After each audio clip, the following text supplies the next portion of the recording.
केही समय अघि पश्चिम रुकुम सोती हत्याकाण्ड जुन भयो, साँच्चीकै विवेकशील मानव इतिहासमा मलाई लाग्छ यो फेरि एउटा यस्तो दाग, एउटा यस्तो धब्बा हाम्रो माथि लागेको छ। सायदै यो अब फेरि मेटिएला। हामी जब नेपालको जातीय विभेदको इतिहास हेर्छौँ भने असाध्यै निर्मम छ। तर यो ठिक होइन भन्ने आवाज त्यो बेला नउठेको चाहिँ होइन। यसको निराकरणको लागि, समाधानको लागि पनि धेरै प्रयत्नहरू राज्यबाट पनि भए, सामाजिक सङ्घ संस्थाबाट पनि भए, व्यक्ति विशेषबाट पनि भए। तर आजको जगमा जब हामी उभिएर त्यो विषयको कुरा गर्छौँ, सायद हामी त्यही खाल्टोमा छौँ, त्यही हिलोमा छौँ भन्दा अतिशयोक्ति नहोला। त आजको यो पश्चिम रुकुम सोती हत्याकाण्ड, जातीय विभेदका घटना र कानुनी उपचार के हुनसक्छ भन्ने जुन यो विषयमा रहेर हामी बहस कार्यक्रम गर्दैछौँ। यो कार्यक्रममा यस्तो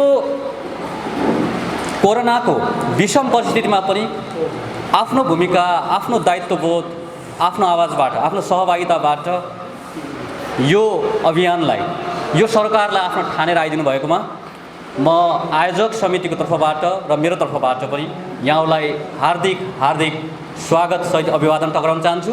म Kamal Thapa, television journalist, Buddha TV. म बुद्ध टिभीमा पनि अहिले कार्यरत छु र म विशेष गरी शङ्करजी अनि हरिओम विकजी, राष्ट्रिय दलित मोर्चा रूपन्देही परिवारलाई म धन्यवाद दिन चाहन्छु। कुराकानीलाई, हाम्रो कुराकानी, हाम्रो बहस, हाम्रो विषय, हाम्रो मुद्दा, हाम्रो पीडा बनाएर अगाडि बढ्न सक्यौँ भने सायद यसले कुनै न कुनै दृष्टिकोणले समाज रूपान्तरणमा, व्यक्तिको सोच रूपान्तरणमा काम गर्छ भन्ने हाम्रो विश्वास हो। यही विश्वासको एउटा अभियन्तामुखी काम राष्ट्रिय दलित मोर्चा रूपन्देहीले गर्यो। त्यसको लागि म उहाँलाई र यो समूहलाई धेरै धेरै धन्यवाद ज्ञापन गर्न चाहन्छु। म आजको यो कार्यक्रम संयोजन गर्नुहुने राष्ट्रिय दलित मोर्चाको तर्फबाट उपसंयोजक रहनुहुने हरिओम विकजीलाई म परिचित भइदिनु हुन मात्रै म हार्दिक अनुरोध गर्छु है। र त्यसै गरी आज हाम्रो विशेष गरी आफ्नो अभिमत भनौँ, विचार राख्नको लागि हामीले आमन्त्रित गऱ्यौँ र हाम्रो निमन्त्रणलाई सहर्ष स्वीकार गरेर पाल्नुहुने राष्ट्रिय जनमुक्ति पार्टीका केन्द्रीय उपमहासचिव, बुद्धिजीवी विभाग प्रमुख समेत रहनुहुने र राष्ट्रिय जनमुक्ति पार्टी जसले जातीय मुद्दा 2047 सालदेखि उठाउँदै आइरहेका छौँ भन्नुहुन्छ, त्यस पार्टीका उपमहासचिव अगुवा नेता टोप अस्लामीज्यूलाई पनि म परिचित भइदिनु हुन हार्दिक अनुरोध गर्छु। एवं रूपले मलाई लाग्छ असाध्यै चिर परिचित व्यक्तित्व हुनुहुन्छ। अब हाम्रो लागि त मार्गदर्शकै हुनुहुन्छ। पूर्वका लागि मार्गदर्शक रहनुहुने पूर्व सांसद, दलित अभियन्ता तथा म अधिकार कर्मी पनि भन्न रुचाउँछु, रेडियो जागरणका अध्यक्ष समेत रहनुहुने आदरणीय व्यक्तित्व विनोद पहाडीज्यूलाई पनि म परिचित भइदिनु हुन हार्दिक आग्रह गर्न चाहन्छु। र त्यसै गरी विशेष गरी अब यो सबै किसिमका विवादहरू, घटनाहरू घट्दै गर्दा हामी कानुनभन्दा माथि रहनै सक्दैनौँ। यो हामी सबैलाई अवगत भएकै विषय हो। तसर्थ आजको यो प्यानलिस्ट जो 3 जना हुनुहुन्छ, त्यसमध्येमा एकजना हामीले अधिवक्ताज्यूलाई पनि आमन्त्रित गरेका छौँ, जसले अपराधसँग जोडिएका घटनाहरूमा विशेष दखल राख्नुहुन्छ। म यसरी भन्दा सायद अझै यो आजको संवादमै अझ विशेष महत्त्व राख्ला, विशेष यसको उपादेयता होला भन्ने म ठान्छु। यही सँगै म आज हाम्रो तेस्रो प्यानलिस्ट अधिवक्ता तथा अपराधतर्फका मुद्दाहरूलाई विशेष आफ्नो अभिमत र आफ्नो विधा प्रयोग गर्नुहुने मदन पुनज्यूलाई पनि म परिचित भइदिनु हुन म हार्दिक अनुरोध गर्न चाहन्छु। कोरोनाको यो विषम परिस्थितिमा पनि यो कार्यक्रमको महत्त्वलाई बुझेर आउनु हुँदा या यहाँको उपस्थितिले पनि यो जनाउँछ कि यहाँ यो विषयप्रति कति चिन्तित हुनुहुन्छ, यो घटनाप्रति कति गम्भीर हुनुहुन्छ र यहाँहरूको आफ्नो दायित्व र भूमिकालाई पनि कहीँ न कहीँ खोजिरहनु भएको छ भन्ने हामीलाई अनुभूति छ। र यहाँहरू जो सबै आइदिनु भयो, म यहाँहरूलाई पनि म यथास्थानमै रहिदिनु हुन म हार्दिक हार्दिक अनुरोध गर्न चाहन्छु। सायद कोरोनाको एउटा आफ्नो ठाउँमा छ कहर, तर यो कहरले फेरि मानवीयतामाथि ठुलो प्रश्न चिन्ह उठाएको छ। म यो भूमिका थोरै बाँध्दै गर्दा म समग्रमा आफ्नो यो घटनाप्रति प्रकाश पारिदिनु हुनको लागि पूर्व सांसद, दलित अभियन्ता तथा अधिकार कर्मी आदरणीय विनोद पहाडीज्यूलाई म विनम्र अनुरोध गर्छु। धन्यवाद। हामी अत्यन्तै संवेदनशील घडीमा आफूलाई जोखिममा राखेर यो आन्दोलनमा जुटेका छौँ। साथीहरू जहाँबाट यो ठाउँमा आइपुग्नुभयो, यो आन्दोलनमै आउनुभयो भन्ने लागेको छ मलाई। त्यस कारणले पनि मैले नेपालको जातीय मुक्ति आन्दोलनको तर्फबाट, म यो दलित आन्दोलन मात्रै भन्दैन, यो जातीय मुक्ति आन्दोलनका तर्फबाट यहाँहरू सबैलाई हार्दिक आभार व्यक्त गर्न चाहन्छु। यो कोरोनाको महामारी एउटा जोखिम, अर्को जोखिम सामूहिक नरसंहार भएको घटना छ। घटना सेलाउन पाएको छैन। 5 जनाको शव प्राप्त छ, 1 जना बेपत्ता हुनुहुन्छ। यो घटनाले के देखाइरहेको छ भने हामी भयभीत छौँ, त्रसित छौँ, कुनै पनि ठाउँमा फेरि अर्को यस्तै घटना पो हुनसक्छ कि भन्ने मानसिक त्रासमा पनि छौँ। यी सबै त्रासहरूका बिचमा हामी यहाँ जुटेका छौँ र यो जोखिममै मोलेका छौँ भन्ने मलाई लाग्छ। न्याय र समानताका लागि यहाँहरू जोखिम मोलेर पनि आउनुभयो, धेरै धन्यवादको पात्र हुनुहुन्छ। र यो कार्यक्रम आयोजक संस्था राष्ट्रिय दलित मोर्चालाई म हृदयदेखि आभार व्यक्त गर्न चाहन्छु। दलित मुक्तिको चर्को कुरा गर्ने, दलित मुक्तिका नाममा अन्तर्राष्ट्रिय सहायताहरू जुटाएर अलि राम्रै परियोजनाहरू चलाउने साथीहरू घरबाट बाहिर निक्लिन सक्नु भएको छैन। यो बेला राष्ट्रिय दलित मोर्चाले सार्वजनिकै कार्यक्रम आयोजना गर्यो। यो पनि आफैमा सिङ्गो दलित मुक्ति आन्दोलनका लागि एउटा चुनौती यो मोर्चाले दिएको छ भन्ने लागेको छ। त्यसर्थ म मोर्चालाई धन्यवाद दिन चाहन्छु। चौरजारी घटना कहाली लाग्दो घटना छ। यहाँहरू सबैले त्यो घटना विभिन्न प्रकारले हेरिसक्नु भएको छ। अहिलेको आधुनिक संसारको दुनियाँमा मभन्दा यहाँहरू धेरै विज्ञ हुनुहुन्छ, हेरिसक्नु भएको छ।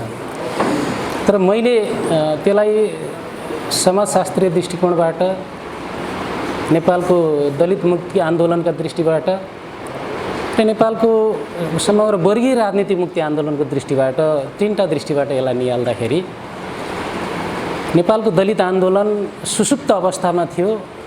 यो 74 को निर्वाचन, स्थानीय निर्वाचन र संसदीय निर्वाचनपछि एक प्रकारको भाग पाउने साथीहरूले पाइहाल्नुभयो कोटामा, नपाउने साथीहरू आगामी चुनावको प्रतीक्षामा हुनुहुन्छ। दलित आन्दोलन सुसुप्त थियो।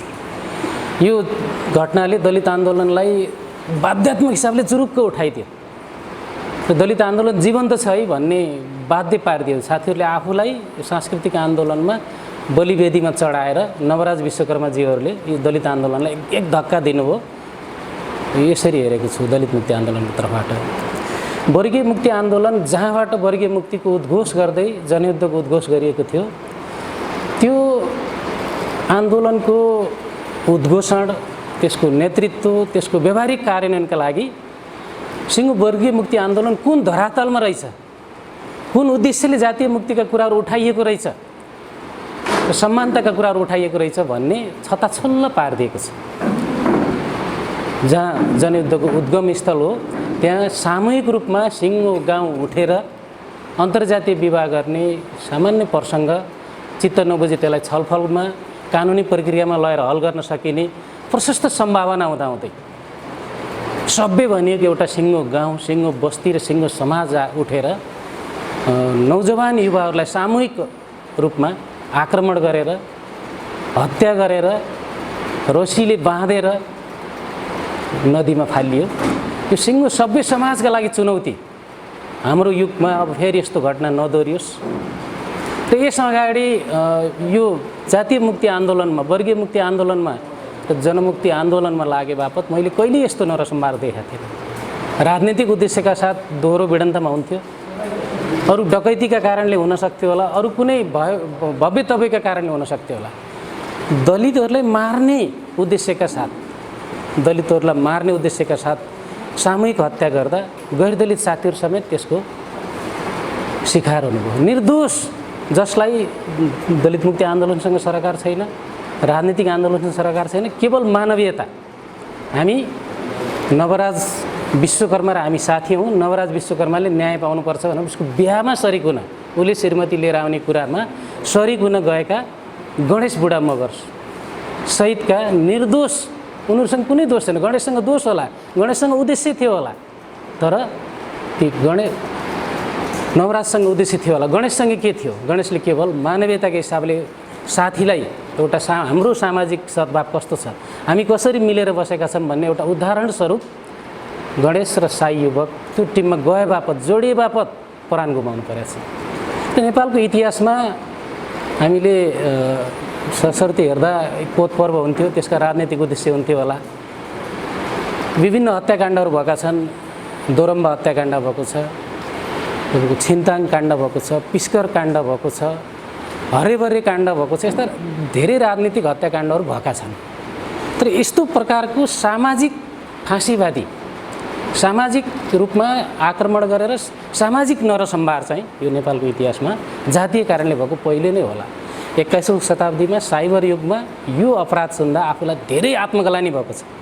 अब हाम्रो पहिचान बदलिन्छ होला संसारमा, हाम्रो पहिचान बदलिन्छ होला। कसरी बदलिन्छ होला भने हामी गौतम बुद्धका अनुयायीहरू, गौतम बुद्ध जन्मेका देशका नागरिक हामीले गर्वका साथ हामीले विदेशमा आफ्नो पहिचान दिन्थ्यौँ। सगरमाथाको देश, भिरकुटीको देश, सीताको देश भनेर हामीले परिचय दिन्थ्यौँ। अब यो सामूहिक नरसंहार हुने देश, विवाह गर्न जाँदा सामूहिक नरसंहार हुने देशका नागरिक हौँ भनेर अब कतिपय ठाउँमा जाँदाखेरि यस्तो परिचय दिनुपर्ने स्थिति होला। म 2001मा साउथ अफ्रिका गएको थिएँ। त्यति बेला गोरेबहादुर दाई र म सँगै थियौँ। हामी दुईजना ढाका टोपी लाएर बसिरहेका थियौँ। त्यहाँ हामीले विदेशीहरूसँग परिचय गर्दै थियौँ। नेपालभन्दा उनीहरूले चिनेनन्। अनि हाम्रो टोपी देखेर तेरो राजा अस्ति भर्खर मारिएको है, तेरो राजालाई तेरै सेनाले मारेको है, तिम्रो सुविधा ब्यारेकभित्र त्यो देशको नागरिक कसै भन्यो उसले। मलाई अहिले रुकुम घटना हेर्दाखेरि अब यही बेला कुनै विदेशीसँग भेट भयो भने उसले हामीलाई कसरी सोध्ला। यो न्युज धेरै इन्डियन च्यानलहरूले बनाएका छन्, धेरै युट्युब ग्रुपहरूले बनाएका छन्। अहिले कहीँ कसैले लुकाउन सक्ने अवस्था छैन। अब यो च्यानल हेरेको मान्छेले मलाई सगरमाथाको देशको नागरिक होइन कि यो सामूहिक नरसंहार हुने, मानवता हराएको देशको नागरिकहरू बस्ने देशको नागरिक हो। त्यसैले योसँग डराउनु पर्छ भने मसँग भाग्छन् होला भन्ने लाग्छ मलाई। हामी यस्तो अवस्थामा आज हामी पुगेका छौँ। र मलाई अर्को दुर्भाग्य, यस्तो अवस्था हुँदैछ नेपाली काङ्ग्रेसको दलित सङ्घले वक्तव्य निकाल्छ, नेकपाको सङ्गठनले वक्तव्य नै निकाल्दैन, अरू राजनीतिक पार्टीकाले अमुक एक हात बाहेक वक्तव्य निकाल्दैनन्, अनि नेताहरू बोल्दैनन्। यो सामूहिक नरसंहार हुँदा बोल्नु पर्दैन? प्रचण्डजी बोल्नु पर्दैन? जसले छुवाछुत मुक्ति आन्दोलनको नेतृत्व गरेर हिँड्नुभयो, समाज रूपान्तरणको कथा सुनाउनु भयो, जीवन्त पात्र बन्नुभयो, आज किन प्रचण्ड बोल्नुहुन्न? केपी ओलीले देख्नु भएको छैन? केपी ओलीले एकजना युवक जो तन्त्र मन्त्र जानेको अथवा बोल्न जानेको नाममा करोड बजेट छुट्याउन सक्ने मान्छे, यत्रो सामूहिक रूपमा 6-6जना युवाहरूको सामूहिक हत्या हुँदाखेरि त्यो घटनाप्रति संवेदना व्यक्त गर्ने, राज्यका तर्फबाट क्रिया खर्च घोषणा गर्ने, 6 दिन पार भइसक्यो। क्रिया खर्च घोषणा गर्नेसम्म किन हैसियत राख्नुहुन्न? किन मानवीयता गुमाएर बस्नु भएको छ? ल हेर्नु त। अनि म दुःखका साथ भन्न चाहन्छु, निर्मला पन्त बलात्कार र हत्या प्रकरण अत्यन्तै पीडादायी र दुःखदायी घटना थियो। त्यही घटना घटेको 35 किलोमिटरको दूरीमा माया विश्वकर्मालाई सामूहिक बलात्कार गरेर हत्या गरिएको थियो। निर्मलाजीको मुद्दा राष्ट्रव्यापी बन्यो, विभिन्न प्रकारको एउटा होइन 3-3वटा आयोग बने। माया विश्वकर्मा कुकुर मरे चाहिँ मर्नु। अनि रूपन्देहीमा अस्ति अङ्गिरा पासीको बलात्कारपछि हत्या गरियो। देवदहको वडा नम्बर 11मा बलात्कारपछि हत्या गरियो। उनको बलात्कारपछि हत्या गरियो भनेर निवेदन लिएर जाँदा प्रहरी निवेदन लिन तयार भयो, किनकि त्यो घटनामा कुनै अमुक पार्टी जोडिएको थियो। जोडिएको कारणले निवेदन लिन मान्नु भएन। धेरै जोडजुलुम गरेर निवेदन दर्ता भयो। अहिले 3जना अभियुक्त समातिनु भएको छ। 13 वर्षको बालिका र 25 वर्षको युवकको बीच प्रेम सम्बन्ध छ भन्ने कुरा गाउँलेले थाहा पाएर समातेर वडा अध्यक्षको रोबरमा छलफल चलाइएको छ। अनि 13 वर्षको बालिका समातिएपछि उसले हो मेरो सम्बन्ध थियो भनिसकेपछि विवाह गरेर पठाउने कि उसलाई सामाजिक संरक्षणमा सेफ हाउसमा लैजाने? वडा अध्यक्षले सरकारी संरक्षण गृहमा लैजाने कि उसलाई त्यो नुहाटे केटासँग पठाउने? 25 वर्षको नुहाटे केटासँग 13 वर्षको बच्चीलाई जिम्मा लगाएर 9 बजे पठाइयो, 2 बजे हत्या भयो। दलित भएकै कारणले कुटपिट गरेर हत्या गरेर झुडाइयो। आज यो घटनालाई हत्या होइन, यो आत्महत्या भनेर यहाँका ठुला मिडियालाई प्रयोग गर्ने, पैसा दिएर प्रयोग गरेको छ। राजनीतिक पार्टीका मान्छेहरूले पैसा दिएर मिडियालाई प्रयोग गरेर यसलाई आत्महत्यामा परिणत गर्न खोजिँदैछ। तर यो दलित बालिकाको, दलित भएकै कारणले गैर दलितको घरमा पट्न नसकेका कारणले हत्या भएको छ। रुकुमको घटना त सामूहिक नरसंहार नै हो। रूपन्देहीको देवदहमा 13 वर्षीय बालिकाको हत्या भएको छ। उनका बारेमा कुनै पार्टीको महिला सङ्गठन बोल्दैन, महिला अधिकारको चर्को कुरा गर्ने महिला सङ्गठन अहिलेसम्म एउटा वक्तव्य निकालेको छैन। दोषीहरूलाई समातिएन कुनै महिला सङ्गठन प्रहरीमा डेलिगेसन गएको छैन। यदि ती अङ्गिरा पासी उच्च खानदानको हुन्थिन् भने, पहुँच भएको परिवारको हुन्थिन् भने उनका घरमा आज मिडियाको बास हुन्थ्यो, मानवाधिकार कर्मीहरूको बास हुन्थ्यो, अधिकार कर्मीहरूको बास हुन्थ्यो, चोक चोकमा जुलुस भएको हुन्थ्यो। त्यो समस्यालाई पहिचान गरेर समाधान गर्ने गरी दलितका मुद्दालाई राजनैतिक एजेन्डा बनाउन सकेको भए यो समस्या हुन्थेन। यसलाई चुनावी एजेन्डा मात्रै सीमित गरिएको रहेछ, छुवाछुत मुक्तिको कुरा। त्यसकारणले चुनावपछि अर्को चुनाव नआउँदासम्म राजनीतिक दलहरूको यसमा चासो भएन। यो केवल दलितहरूको समस्या ठानियो, यसलाई राजनीतिक समस्या ठानिएन, राजनीतिक समाधानको बाटो खोजिएन। त्यसैले जातीय भेदभाव, छुवाछुत, कसुर र सजाय ऐन बनाइएको छ, संविधानले छुवाछुतलाई निषेध गरेको छ, फौजदारी संहिताले छुवाछुतलाई निषेध गरेको छ। तर यो हुँदाखेरि पनि आज हरेक दिन दलितहरूले अपमान सहन परेको छ, छुवाछुतका घटनाहरूमा को शिकार हुनु परेको छ, यो राजनीतिक पार्टीहरूको इच्छा शक्ति नभएका कारणले। अहिले चाहिँ 2047 सालबाट निरन्तर यो मुलुकमा जातीय जनसङ्ख्याको आधारमा समानुपातिक प्रतिनिधित्व भएपछि मात्रै मुलुकको के भन्छ गरे समस्या समाधान हुन्छ, सङ्घीयता कुरा भयो, धर्मनिरपेक्षता लिएर राष्ट्रिय जनमुक्ति पार्टी अगाडि बढेको हामी देख्छौँ।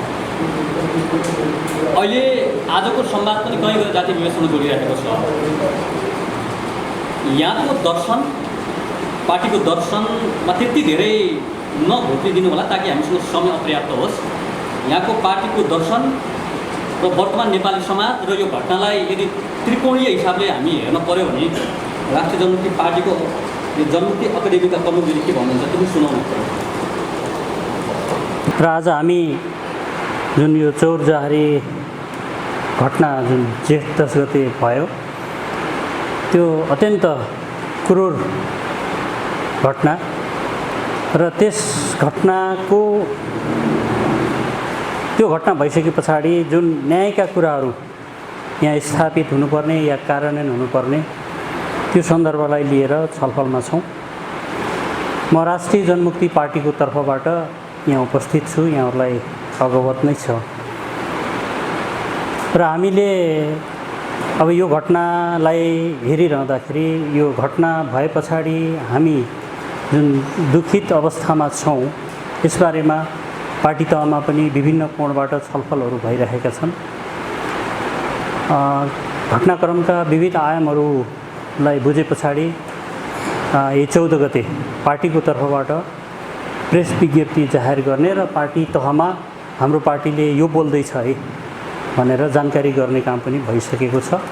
र अहिले हाम्रो पार्टीको जनसङ्गठन राष्ट्रिय दलित मोर्चाले यो कार्यक्रम आयोजना गरेको छ। आयोजक साथीहरूलाई धेरै धेरै धन्यवाद भन्न चाहन्छु। खास गरेर नेपालको जुन सामाजिक विशिष्टता छ, यो विशिष्टताको सम्बोधन सत्ताको स्वरूपलाई परिवर्तन गरेर मात्र सम्भव छ भनेर राष्ट्रिय जनमुक्ति पार्टी स्थापनाकालदेखि भन्दै आइरहेको छ। हामीले कार्यक्रमको विधिलाई अत्यन्त लोकतान्त्रिक ढङ्गले अगाडि बढाइएको हुँदाखेरि नेपाली जनतामा यसको चाहिँ सम्प्रेषण कति हुन सक्यो त्यो मूल्याङ्कनको पाटो आफ्नो ठाउँमा होला।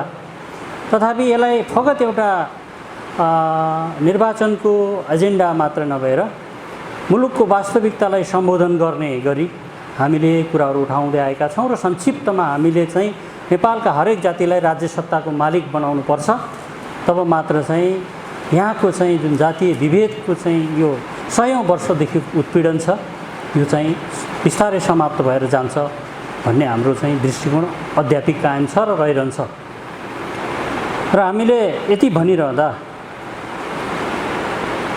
अस्तिको जुन यो जेठ 10 को जुन घटना छ, यो घटनालाई उच्च जातीय अहङ्कारको प्रकाष्ठको रूपमा राष्ट्रिय जनमुक्ति पार्टीले चाहिँ यसलाई लिएको छ।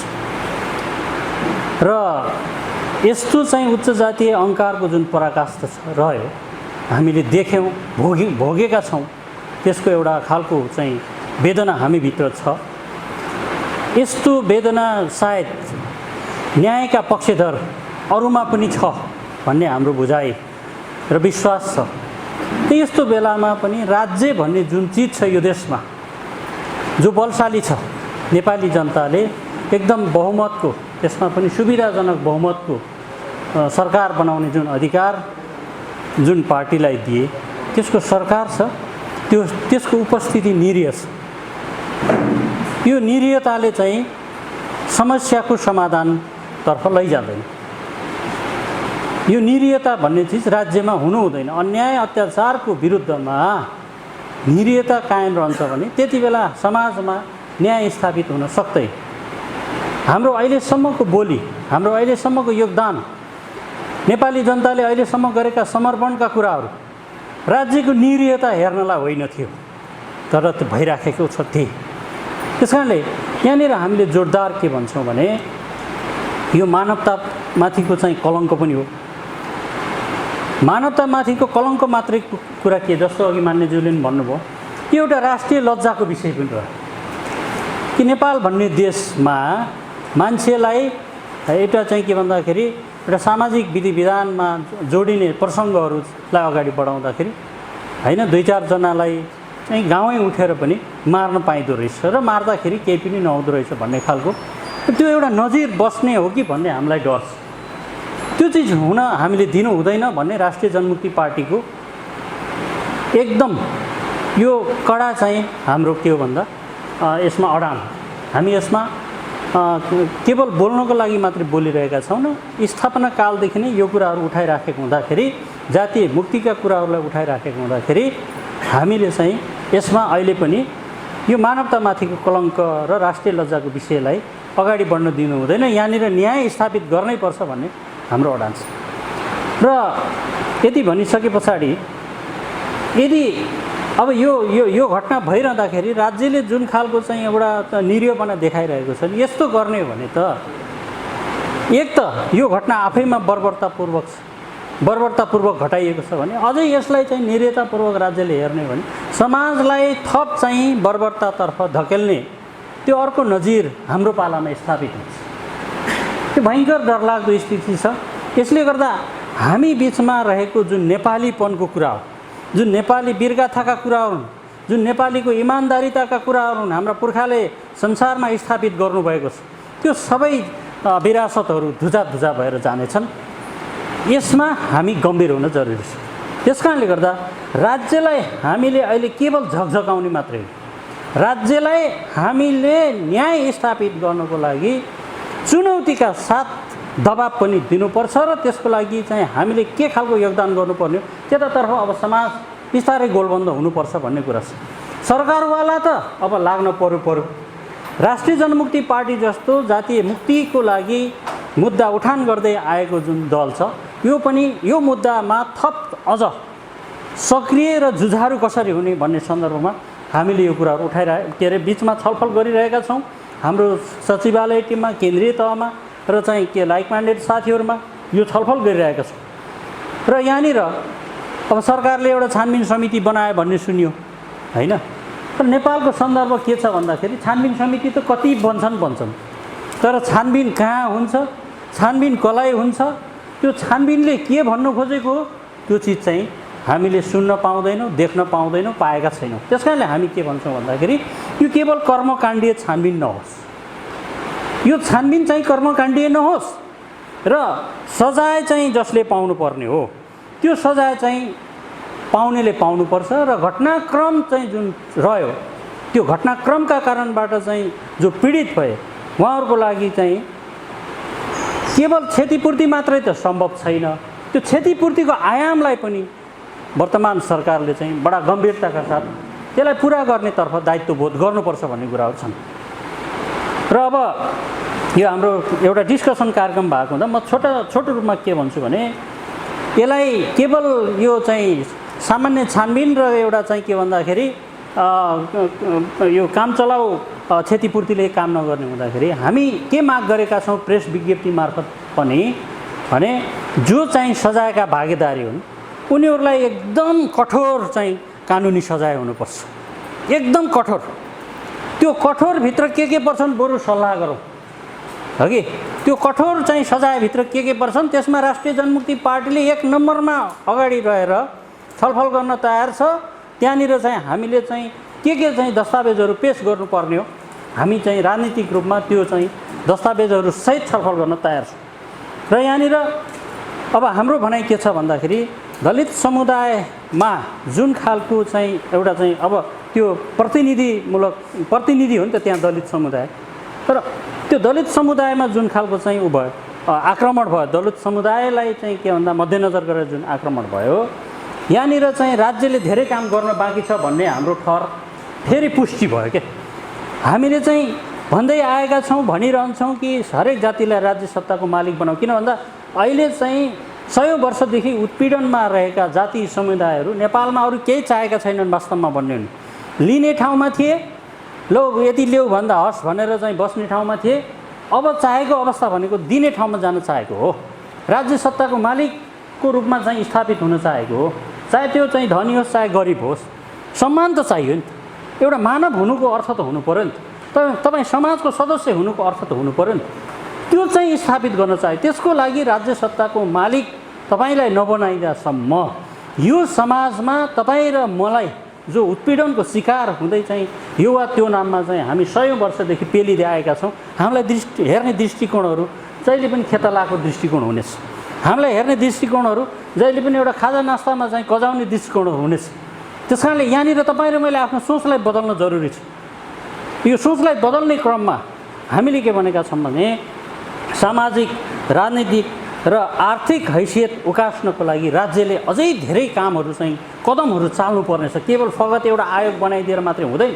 केवल चाहिँ के भन्दा दलितको नाममा आयोग, आदिवासी जनजातिको नाममा आयोग, थारूको नाममा आयोग, यो फगत आयोग मात्रै बनाइदिएर 2-4 जनालाई जागिर खुवाएर मात्रै यो तपाईँ मेरो समाजमा जुन खालको एउटा बहुजातीय समाज छ, यो समाजभित्र चाहिँ 100 वर्षदेखि जुन खालको चाहिँ एउटा विभेदपूर्ण चाहिँ अब कानुन बनाएर व्यवहार चाहिँ छिचोलिएको छ, त्यो एकाएक जानेवाला छ।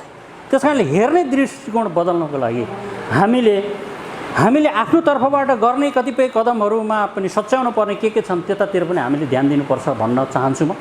र अहिले अब म फेरि पनि दोहोऱ्याएर भन्न के चाहन्छु भन्दाखेरि राष्ट्रिय जनमुक्ति पार्टीको तर्फबाट राजनीतिक रूपमा हाम्रो चाहिँ यहाँका दलित समुदाय मात्र के, आदिवासी जनजाति, मुस्लिम, महिलाहरू सबैलाई चाहिँ एउटा राज्य सत्ताको मालिक बनाउनु भनेर हामी हिँडिरहेपछि, त्यही अनुसारको हाम्रा भाषणहरू भइरहेपछि, त्यही अनुसारको हाम्रो चिन्तन र त्यही अनुसारको अध्ययनहरू भइरहेपछि, त्यही अनुसार हामीले राज्यसँग पनि बार्गेनिङ गरिरहेपछि हामी त किन चाहिँ डराउने हो र?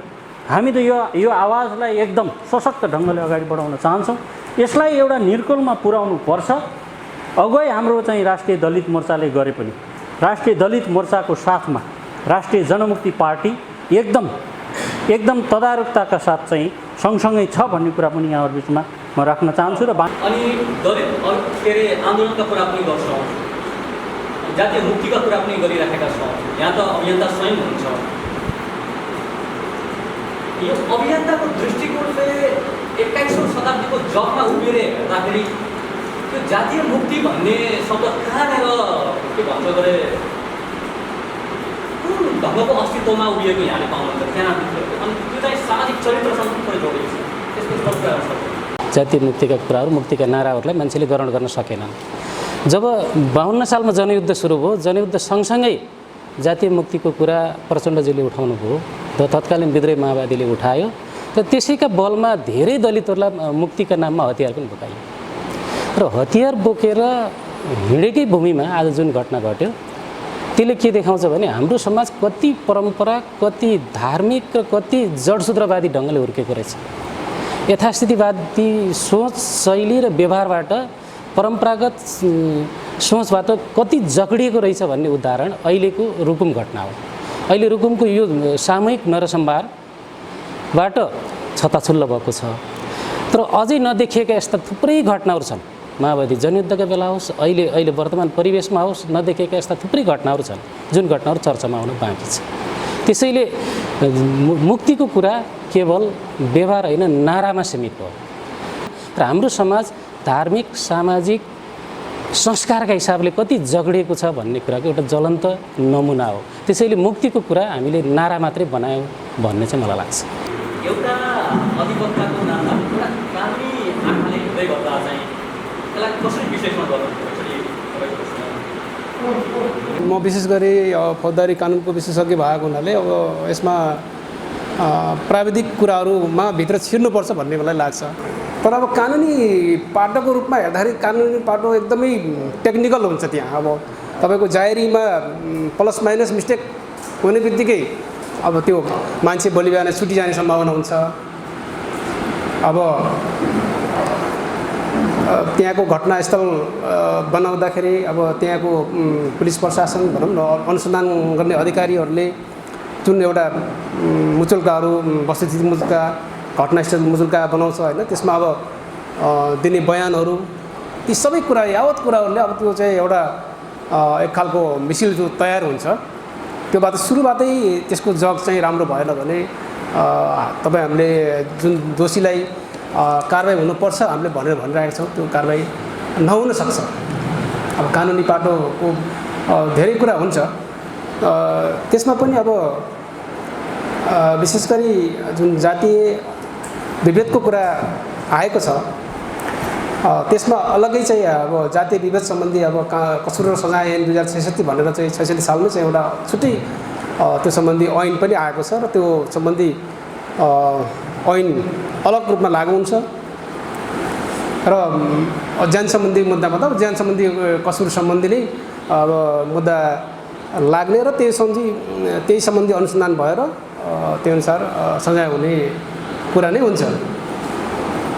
र अब नेपालको संविधानले अब जातीय विभेद हुनु हुँदैन, समानताको अधिकार छ भनेर संविधानमै प्रष्ट रूपमा क्लियर गरेर गरिसकेको छ। तर अब संविधानमा राम्रो हुँदाहुँदै पनि जुन हाम्रो यो जगडिएको समाज छ अब यसको अब यसले सामाजिक रूपमा यो यसको चाहिँ निष्कर्ष चाहिँ निकाल्न सकेको अवस्था छैन। र अब अहिले हालसालै मुलुकी ऐनलाई अब मुलुकी ऐन 2020 मा जारी हुँदा पनि अब सामाजिक रूपमा छुवाछुत गर्न पाइन्न भनेर चाहिँ त्यो 20 सालमै कानुनमा सल्लकै आइसकेको अवस्था थियो। तपनि त्यसले भएन भनेर मुलुकी ऐनलाई खारेज गरेर अहिले मुलुकी अपराध संहिता भनेर आएको छ, छुट्टै कानुन रूपमा आएको छ। त्यसमा पनि विशेष गरी ज्यान सम्बन्धी कसुरमा ज्यान मार्ने नियतले कुनै काम गर्न नहुने भनेर भन्छ। त्यसले के भन्छ भने कसैले कसैको नियतपूर्वक ज्यान मार्नु वा ज्यान मार्ने कुनै काम गर्नु वा गराउनु हुँदैन भनेर भन्छ। यसको स्पष्टीकरणमा के भन्छ भने यस दफाको प्रयोजनको लागि कसैले कसैलाई निजको ज्यान मार्न सक्ने गरी नियतपूर्वक गम्भीर शारीरिक चोट वा क्षति पुर्याएकोमा तत्कालै ज्यान नमरी सोही चोटको परिणामस्वरूप ज्यान मरेमा पनि सोही व्यक्तिले ज्यान मारेको मानिनेछ भनेर भन्छ। यसमा के हुन्छ भने प्राविधिक कुरामा के हुन्छ भने जस्तो अब हजुरको अब आउन चाहिँ अब मिडियामा एक खालको पोस्टमार्टम रिपोर्ट आयो, खोलामा डुबेको छैन, पेटमा पानी खाएको छैन भनेर आएको छ होइन। बाहिर त मिडियामा आएको कुरा न हो। पोस्टमार्टम रिपोर्ट अहिले चाहिँ अब मिडियाले हेर्न पाउने, अब वकिलले हेर्न पाउने, नेताले हेर्न पाउने होइन। त्यो सम्बन्धित त्यहीँभित्र अनुसन्धान अधिकारीले मात्रै हेर्ने हो अहिले। त्यहाँ के आउँछ बाहिर हामीले मिडियामा सुने जस्तो अब पेटमा चाहिँ पानी नभरिएको आयो, पानी भरिए पनि अब त्यहाँको त्यो खोलाको पानी र पेटभित्रको पानी मिल्न पर्छ। त्यसको डाइटम भन्छ कि सानो सानो कण हुन्छ पानीमा, त्यो दुइटै मिल्न पर्छ। जस्तो मदन भण्डारी को दासढुङ्गामा मिल्यो कि मिलेन भनेर त्यो चाहिँ बहुत धेरै चर्चाको विषयमा आएको थियो। त्यहाँको दासढुङ्गाको त्रिशुलीको पानी र मदन भण्डारीको चाहिँ पेटभित्र जिब्रावासीको पेटभित्र भएको पानीको डाइटम भन्छ, त्यो डाइटम मिल्छ मिल्दैन भनेर चाहिँ त्यो चाहिँ त्यसको बाहिर फ्ल्यास आउट गरेको छैन अहिलेसम्म। त्यही भएर अब तपाईँहरू जस्तो अधिकारकर्मी राजनीतिक पार्टीहरूले अब आवाज उठाउने, सरकारलाई दबाब दिने ठाउँ त अलग्गै पाटो छ। तर प्राविधिक रूपमा कानुनी रूपमा तपाईँहरू सुरुबाटै जाहेरी कसलाई जाहेरी दिने, नाम, वडा नम्बर, उमेर कन्फर्म भएन भने उसको बाउको नाम बाजेको नाम कन्फर्म भएन भने त्यो मुद्दा गयो। भोलि बिहान न्यायाधीशले हेर्ने त तपाईँको फाइलमा जे छ त्यही हेर्ने हो, मिसिलमा जे आयो त्यही हेर्ने हो न्यायाधीशले हेर्ने त, फैसला गर्दाखेरि हेर्ने न्यायाधीशले त त्यही हो होइन। त्यसले गर्दाखेरि मैले यहाँहरूलाई मेरो अनुरोध के हो भने म एउटा कानुनको विद्यार्थी भएको हिसाबले मैले भने के हो भने तपाईँहरूको माध्यमबाट जानुपर्ने के हो भने त्यस्तो कुराहरू प्राविधिक कुराहरू तपाईँहरूले सुरुबाटै अनुसन्धानको चाहिँ तल्लो पाटैबाटै तपाईँहरूले मिलाएर जानुभयो भने खास दोषीले सजाय पाउनेछन् भन्ने कुरामा मलाई विश्वास लाग्छ। अरू कुरा फ्लोरबाट केही कुरा आएन अनि कुराकानी गरौँ। अब यही राष्ट्रिय जनमुक्ति पार्टीका उपमहासचिव हुनुहुन्छ र जनमुक्ति एकाडेमीका प्रमुखजी पनि हुनुहुन्छ। यो एउटा दल यस्तो छ जसले चाहिँ नेपालको भूमि भनेको वर्गीय मुक्ति प्राथमिकता होइन, आवश्यकता चाहिँ हो, प्राथमिकता होइन, जातीय मुक्ति नै प्राथमिकता हो भनेर चाहिँ एउटा मुभमेन्ट चलाइरहनु भएको छ। अरू पनि उहाँको मेजर मुद्दाहरू छ, त्यसमध्ये एउटा भेट्छौँ यदि म गल्ती होइन। अब एउटा यस्तो वर्ग छ जसले सदियौँबाट कथित तल्लो र कथित उच्च जातिको नाममा विभेद सहँदै आइरहेको सदियौँ भइसकेको छ। हामीले त्यो मुक्तिको कुरा गर्दै गर्दा चाहिँ 2004 साललाई दृष्टान्त दिनुपर्ने परिस्थिति आउँछ, पक्ष राष्ट्रको चाहिँ उदाहरण दिनुपर्ने परिस्थिति त्यस्तै ढङ्गको हाम्रो बाध्यता छ र अहिले हाम्रो बाध्यता नवरात्रिकोसम्म आएर त्यो घटनालाई देखाउनु पर्ने हाम्रो बाध्यता छ। यो कुरा गर्दै गर्दा म राजनीतिक कर्मी त्यसपछि अधिकारकर्मी पनि र पूर्व सांसद समेत रहनुहुने आदरणीय व्यक्तित्व जुन पार्टीको सोध्नुहुने कुरा के हो भने साँच्चीकै यो भूमिको मुक्तिको लागि अथवा यो भूमिमा रहेको नेपाली जनताको मुक्तिको लागि वर्गीय मुक्ति प्राथमिकताको कुरा हो कि जातीय मुक्ति प्राथमिकताको कुरा भन्ने बसको चाहिँ एकचोटि फेर गर्नुपर्छ जस्तो लाग्यो। मलाई यहाँ कुरा सुन्दै गर्दा त्यो चाहिँ म तपाईँबाटै सुन्छु होला, त्यसपछि म यता होला। तर अहिले 24 घटनासम्म आइपुग्दाखेरि अब वर्गीय मुक्ति होइन जातीय मुक्ति नै पहिलो प्राथमिकता हो। हामीले बिचमा यसको समीक्षा गर्दै थियौँ। जातीय मुक्ति आज हामीलाई इमिडिएटली चाहिन्छ। अहिलेको युवा पुस्ता यदि अहिले घटनाको सन्दर्भमा मैले देशव्यापी सामाजिक सञ्जालहरू अध्ययन गरिरहेको छु।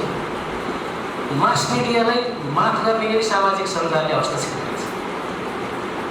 मिडिया हस्तक्षेप त्यसरी बढेको छ भने यदि लकडाउन हुँदैन थियो भने कति आक्रमण त्यसरी गर्दै पर्दैन। अहिले रुकुम घटना तत्काल मुक्तिको कुरा त्यसैले अहिलेको युगमा म के कुरा मैले सहमत भएको छु तब नारायणी रूपमा म उठाउन तयार छु भने तर जातीय मुक्ति आज अहिले र मेरो युगमा पूर्व सांसदज्यूले राखिसक्नु भएको विषयलाई थोरै टेकेर जातीय मुक्तिको एकमात्र दल भनेर 2047 सालबाट निरन्तर लागिरहनुहुने पार्टीका एकजना नेता केन्द्र नेता यहाँ हामीसँग हुन्छ।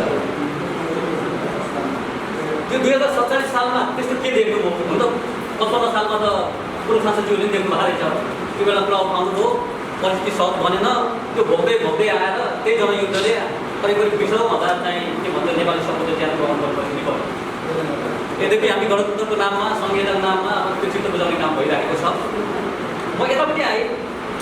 अब हामीले यो जातीय कुरा गर्दैछौँ, म यहाँको दर्शन चाहिँ सुन्नलाई म प्रश्न सोध्दै छैन। के मात्र सुन्न प्रश्न सोध्दैछु भने एउटा पासवान निर्मम तरिकाले हत्या हुँदै गर्दा अथवा त्यो हत्या हुँदा एउटा कुनै विज्ञ कुनै कामी अथवा कुनै कथित तल्लो के भन्छ भने जातकोमा घटना हुँदै गर्दाखेरि अन्य जातको मन किन दुख्न सक्दैन? जति नराज विकसँग जोडिएका नजिकका समुदायको मन दुख्छ त्यति नै के भन्छ गरे त्यो मापदण्डमा त्यही फेल गर्दा मेरो मन चाहिँ किन दुख्दैन? र जातीय मुक्तिको आँखाले फेरि त्यो विषय सोच्नु। पहिला कुरा त यो समाजलाई हिँडाउने राज्य व्यवस्थाले कस्तो दर्शन चाहिँ सम्प्रेषण गर्यो भन्ने कुरा हुन्छ। त्यो दर्शनले नै गाइड गर्ने। तपाईँ दर्शन नभन्नुहोस् भन्नुभएको छ, तर दर्शन नभएको कुरो यहाँ मिला जस्तो मलाई लाग्छ। यो समाजलाई गाइड गर्ने दर्शन पढाउने त राज्य सत्ता हो। त्यो राज्य सत्ताले यो समाजलाई कस्तो दर्शन पढाएर तिनको मनोविज्ञान कस्तो बनायो भन्ने कुरा हो।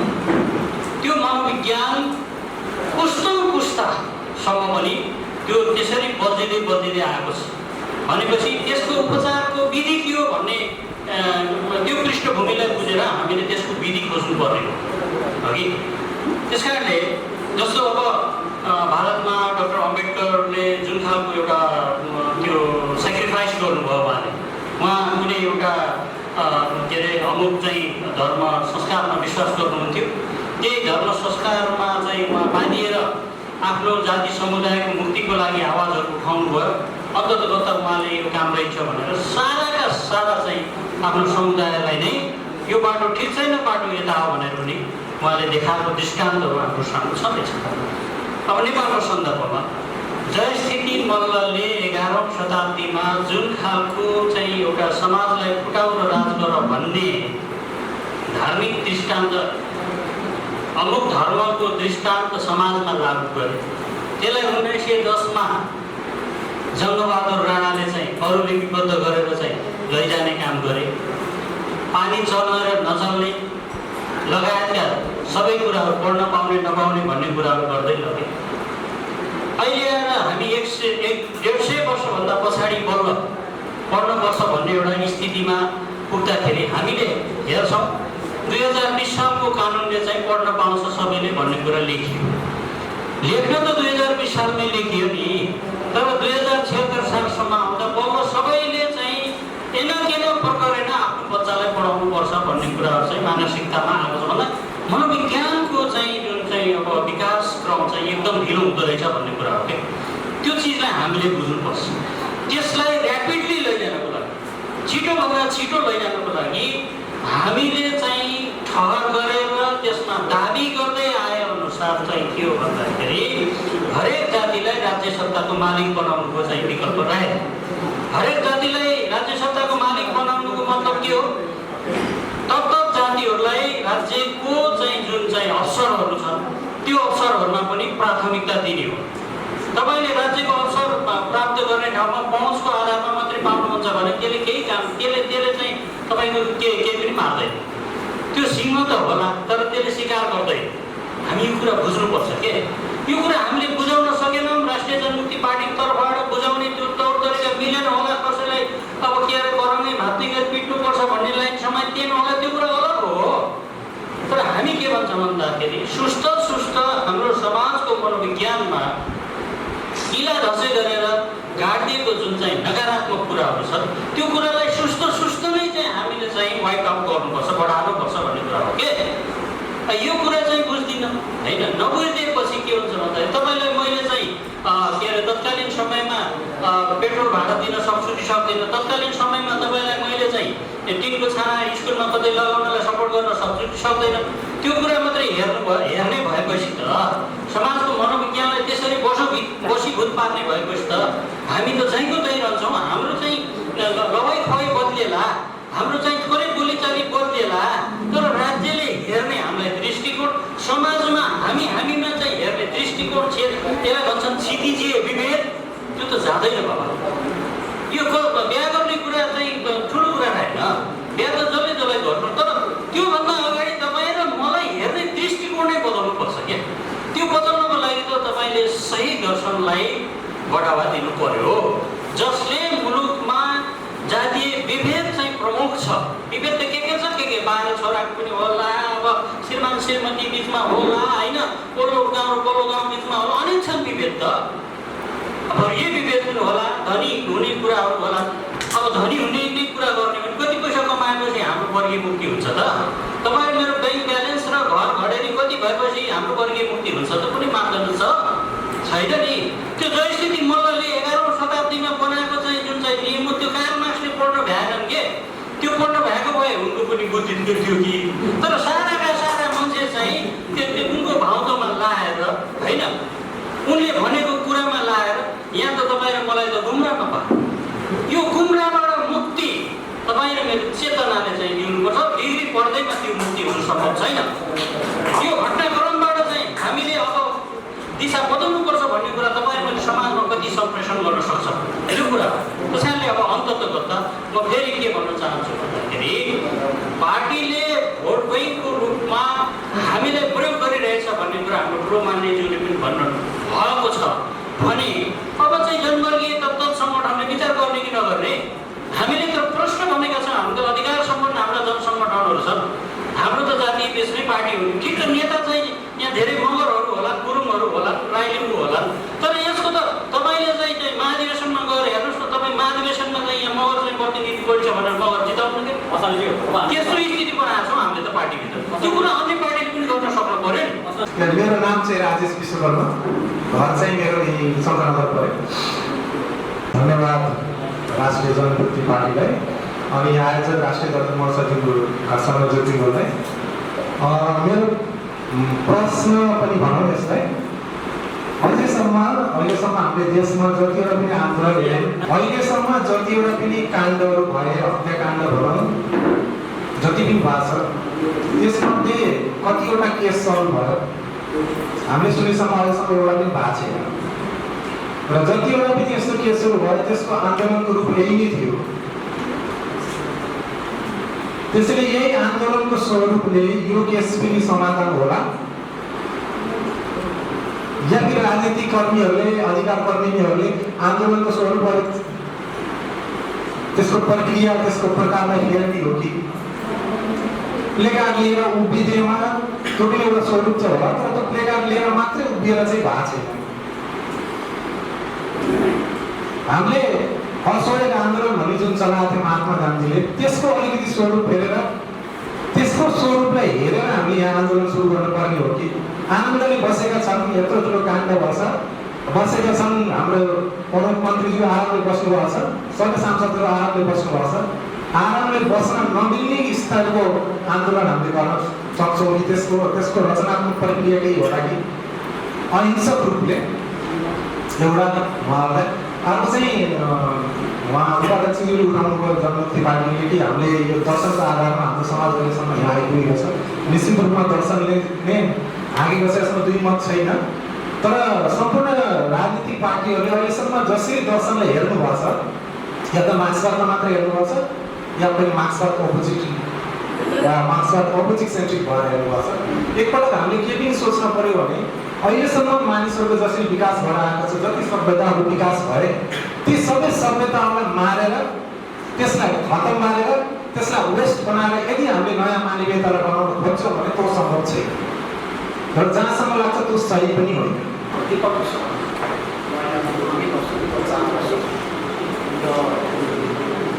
यो मस्वामी सरले, मगर सरले मनको कुरा गरिदिनुभयो। उहाँलाई साँच्चै नै कार्ल मार्क्स अहिलेको शताब्दीमा जन्मिएको भयो अथवा यसै सेरोमा जन्मिएको भयो, वर्गीय मुक्तिबाट जातीय मुक्ति सम्भव हुन्छ भन्ने कुरा उहाँले लेख्नुहुन्थ्यो र त्यो अहिले यहाँका कम्युनिस्टहरूले पढ्ने थिए र त्यसै अनुसार गर्ने थिए।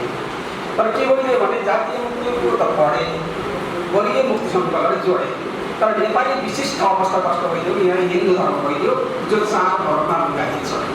हिन्दू धर्मले मान्छेलाई विभाजन गर्छ, ब्राह्मण, क्षेत्री, वैश्य, शूद्र, र जो यसको जन्मको अपव्याख्या गर्छ। ब्राह्मणलाई टाउकोबाट जन्मिएको, वैश्य क्षेत्रीलाई छातीबाट जन्मिएको, अनि वैश्यलाई कम्मरबाट जन्मिएको र शूद्रलाई खुट्टाबाट जन्मिएको मान्छेलाई विभाजन गर्छ। यो विभाजन सायद कार्ल मार्क्सले पढेन, त्यही गरेर नेपाली कम्युनिस्ट पार्टीका मान्छेहरूले पनि के गर्छन् भने जातीय मुक्तिको सही व्याख्या गर्न सकेनन्। वर्गीय मुक्तिबाट नै यो देशको आमूल परिवर्तन हुन्छ भन्ने सिकाइयो। र त्यसको आधार समाज हामीले फेरि बुझौँ कसरी भने हामी यो उत्पीडित भएको छौँ। युगौँदेखि समाजमा विभिन्न किसिमका चाहिँ अन्याय, अत्याचार, शोषण, दमन, भ्रष्टाचार, विभेद छन् है। एउटा किसिमको स्कुलिङ भएको हुनाले यो कम्युनिस्ट पार्टीमा लाग्यो भने समाज बदल्न सकिन्छ है जस्तो लागेर हामी त्यसमा करिब 36-38 सालबाट हामी हाम्रो आदरणीय दाजुहरूको चाहिँ उसमा एउटा बाटोमा हामी म पनि 10 वर्षको थिएँ, मलाई याद छ राम्रोसँग 38 सालको कुरा। संसारका सारा न्यायका प्यारा मानिस जाग्दैछन्, 5वटा पाखर पन्छाउन भनी एक भइलाग्दैछन् भन्दै त्यो पञ्चायतको विरुद्धमा 5वटा पञ्चायत विरुद्धमा हामी लागेको मान्छे। तर आज 38 वर्षसम्म हुने आउने बेलासम्म पनि वर्गीय मुक्ति भन्दा चाहिँ समस्या जटिल जातीय मुक्ति लिएको ठुलो व्यक्ति जस्तो अहिले आएर बल्ल हामीलाई 38 वर्षसम्म हामी अन्धकारमा बस्छौँ। कम्युनिस्टको चाहिँ भाउतोमा लाग्यो, मार्क्सवादीको भाउतोमा लाग्यो।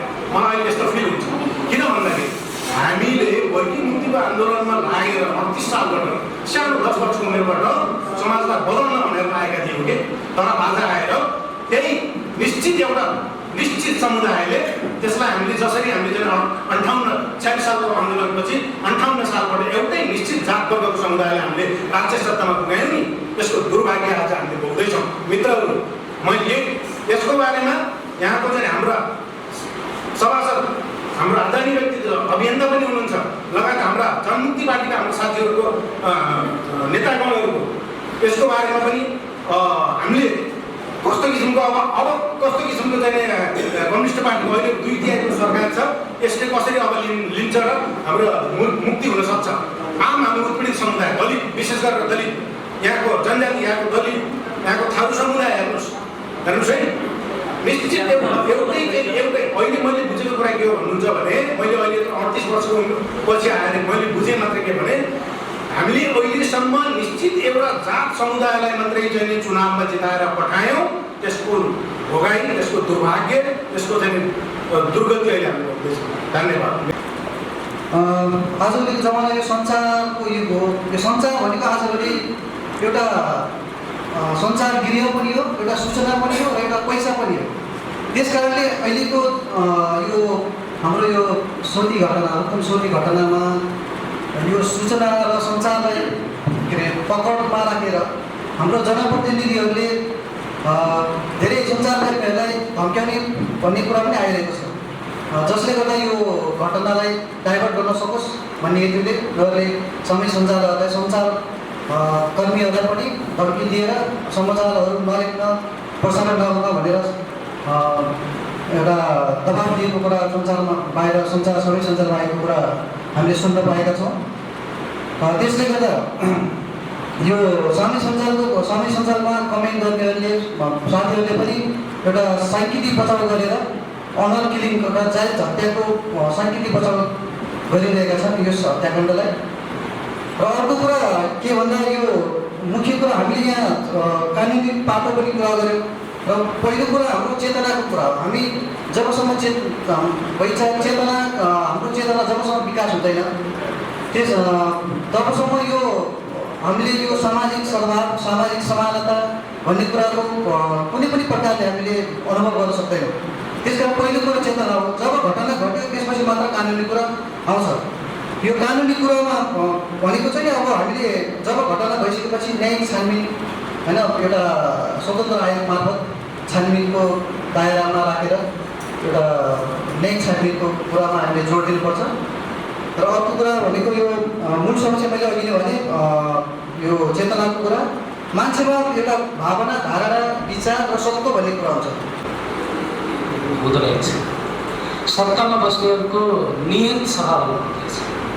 नीति नेकपा माओवादी, विद्रोही माओवादीले 52 सालमा अगाडि सारेको नीतिले सत्ता कायपलट गर्न सक्दैन। तर नियत बेठिक भएको कारणले भित्र नियत सभा थिएन। जुन समूहलाई राजनीतिक अभिष्ट पुरा गर्नको लागि मोर्चाबन्दी बनाइएको थियो ती सबै मोर्चालाई अधिकार दिन सकिएन। त्यसले के देखायो भने नियत सभा छैन। नियतै सभा नभएपछि कसरी शुद्धता हुन्छ? राजनीतिक परिवर्तनको लगन समातेका मान्छेहरूको नियत सभा देखिए 46 देखि 62-63 सम्म र 62-63 देखि आजसम्म जो मान्छे सत्तामा जानुभयो। हामीले मलाई दलित आन्दोलनको कोणबाट हेर्दा जसलाई फाल्न पर्थ्यो उसैलाई सत्तामा 46 देखि 47 सम्म आउँदाखेरि निश्चित एउटा जाति बाहेक कोही पनि सत्तामा पाएको छैन।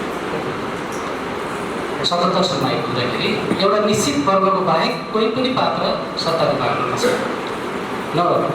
देशको प्रधान सेनापति, प्रधान न्यायाधीश, प्रधानमन्त्री हामी सबै स्वरूप गऱ्यौँ भने कि मधेसमा कोही नेपालीको छोरा, मधेसी नेपालीको छोरा कालो अनुहार भएको मान्छे देशको प्रधानमन्त्री हुने लायक छैन, प्रधान सेनापति हुने लायक छैन, प्रहरी महानिरीक्षक हुने लायक छैन। हामीले हुँदाहुँदै पनि सत्ताको पार्टी परिवर्तनपछि पनि एउटै वर्गलाई सुनिरहेको छ। त्यसैले नियत सफा भएन, नियत सफा नभएका कारणले परिवर्तनलाई हामीले संस्थागत गर्न सकेनौँ। फेरि पनि परिवर्तनको भुवारीका आधारमा हामी देखेका छौँ। र अर्को दीपक सरले र अरू साथीहरूले उठाउनु भएको छ, छुवाछुत वास्तवमै हिन्दू धर्मका कारणले नै हामी बढी खिचेका हौँ भन्ने चाहिँ उठाउनु भएको छ। अहिलेसम्मका तथ्यहरूले मलाई के लाग्छ भने हिन्दू धर्म विरुद्ध विद्रोह बोल्न पनि नसक्ने, छोड्न पनि नसक्ने र त्यसभित्र बसेर जुन पीडा हामीले भोगिरहेका छौँ त्यो पीडा बिर्सिन पनि नसक्ने, पीडा सहेर बस्नु पनि नसक्ने, हामी आफै अनिर्णयको बन्दी भयो। नेपालको दलित आन्दोलनलाई अनिर्णयको बन्दी बनायो। जुन धर्मले हामीलाई खिचेको छ, जुन धर्मका कारणले गल्ली गल्लीमा आज पनि अपमानित हुनु परेको छ, घर पवित्र बनाउने, धुरी पूजा गर्ने संस्कार कुन धर्मको छ? हिन्दू धर्मको। अनि त्यही धर्म जो मान्छे त्यहाँ 1500 गरिमाना तिर्न तयार भयो, ऊ मान्छे हिन्दू धर्म त्याग गर्न तयार छ।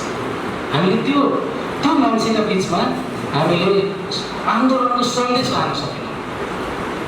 र आज बहुसङ्ख्यक दलितहरू छुवाछुत सहितको हिन्दू धर्म स्वीकार बसिरहेको छ। यदि हामी छुवाछुत मुक्तिको कुरा गर्छौँ भने अब हिन्दू धर्म परित्याग गर्न पनि आँट गर्नुपर्छ, घोषणा गरेर जानुपर्छ। अघि मेरो मित्र अस्टामजीले भन्नुभएको छ, डाक्टर भीमराव अम्बेडकरले एउटा ठुलै जमात लिएर जानु, मैले यति धेरै अध्ययन गर्नुभयो, म हिन्दूको छोरा हो, म हिन्दू नै भएर मर्छु भनेर कतिपय ठाउँमा उहाँले अभिव्यक्त गर्नुभएको छ। तर उहाँलाई हिन्दू भएर मर्न नै दिएन हिन्दू धर्मले। हिन्दू धर्मका अनुयायीहरूले म हिन्दू नै भएर मर्छु भन्दा मर्न पनि सक्नु, हिन्दू धर्ममा मर्नु भयो। त्यसले उहाँले बेलायतमा पढ्नुभयो, धेरै यो क्रिस्चियन हो, यो क्रिस्चियनिटीबाट परिचालित छ पनि भन्ने भयो। उहाँले क्रिस्चियन हुने कि भनेर त्यो पनि अध्ययन गरेको देखिन्छ। तर उहाँले सोच्नुभयो कि होइन, बुद्धिज्ममा मुक्तिको बाटो छ। उहाँले एकै दिन 5 लाख मान्छे, मैले 2 वर्ष अगाडि उहाँले दीक्षा गर्न गएको ठाउँमा पुग्नु, दीक्षा भूमि भन्ने छ भारतको नागपुरमा। एकै दिन 5 लाख मान्छे घरबाट सबैले यो हिन्दू धर्म परित्याग गरेको, चाहे नाकका गहना बेच्छ, चाहे कानका गहना बेच्छ, चाहे खेतबारी बेच्छ, तर सफेद पोसाकमा ती सबै दागहरू, हिन्दू धर्मले दिएका दागहरू फालेर सेतो पोसाक लगाएर हिन्दू धर्म परित्याग गरेर बुद्धिस्ट धर्म ग्रहण गर्ने मैदानमा दीक्षा भन्नु आऊ भनेर उहाँले चाहिँ आह्वान गर्नुहुन्छ। त्यो किन आह्वान गर्नुभयो भने उहाँलाई हिन्दू धर्मका अनुयायीहरूले अथवा हिन्दू धर्मका आधारमा गीता समातेर शासन गर्ने अहिलेको जुन शासन व्यवस्था छ भारतको, त्यो शासन व्यवस्थाले मुक्ति दिए, उहाँ सहितका दलितहरूलाई मुक्ति दिए। यो धर्मबाट मुक्ति हुँदैन भनेर उहाँ चाहिँ बुद्ध धर्ममा गए। तर जहाँ हामी बुद्ध जन्मेको देशका हामी नागरिक हो, हामी आफै त्यो विषयमा अनभिज्ञ छौँ।